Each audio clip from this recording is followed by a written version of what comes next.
putting God first can be difficult. What can we learn from Noah that will help us put God first in our lives today?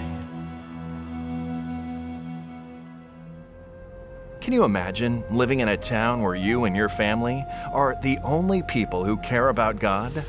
Well, that was the life of Noah. People not only didn't care about God, they didn't care about each other either. The situation became so evil that if they were left to continue acting that way, every human being would have been destroyed.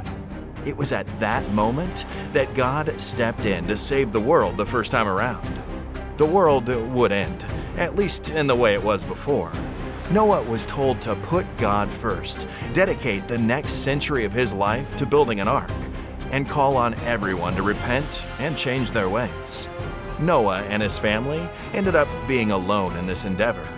It was their time of the end, and even though God's project required a lot of resources, it seemed crazy, but the family put God first, investing all they had in it. They realized they wouldn't be able to keep their possessions anyway. Noah was mocked and ridiculed by the very people he was instructed to warn. But he didn't give up. He was preaching and building to save as many as possible every day. Noah put God first and followed the instructions he was given.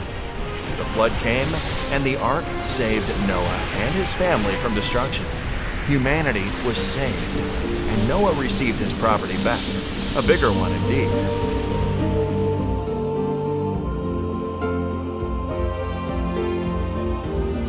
In our time of the end, we may be tempted to put our own projects and priorities first. Perhaps you're an administrator of many resources, or perhaps you're constantly struggling to make ends meet.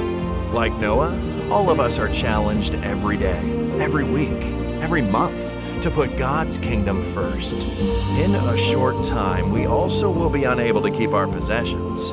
Everything will be lost anyway. But those who put God first will see the results of their efforts with every person who will be saved. God has also promised that all other things will be added to them, and God keeps His promises. With every plank and nail, Noah was putting God first. His example compels us to do the same.